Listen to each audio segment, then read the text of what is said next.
Je reconnais une illustration là. C'est Martin. Martin, oui, tu as repris une illustration du livre et tu l'as très bien reprise d'ailleurs. Hein. Combien d'exemplaires avez-vous vendus?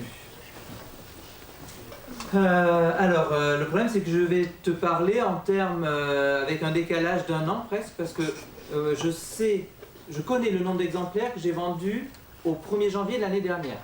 Je m'appelle Olivier Balk, je suis auteur, également enseignant, j'ai 40 ans, j'ai 40 ans cette année et je dirais que je débute dans le métier d'auteur puisque je n'ai que pour l'instant 3 livres publiés.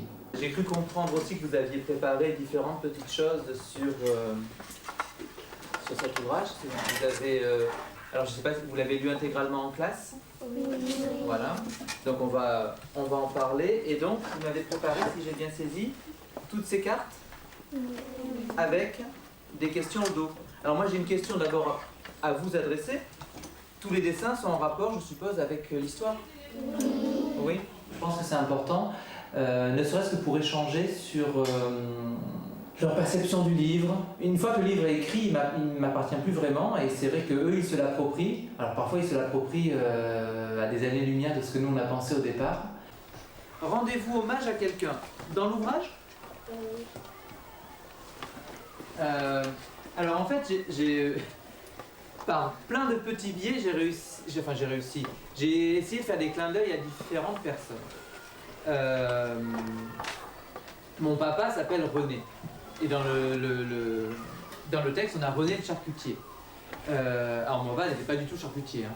Mais en revanche, il a un petit peu la même manière de parler que René le charcutier. Dans sa manière dans son franc-parler, les expressions qu'il pourrait utiliser. Donc c'était un petit clin d'œil. Et c'est ça qui est intéressant, c'est que leur retour fait aussi évoluer la façon de voir les choses après sur un ouvrage. Donc oui, des rencontres avec les enfants en classe,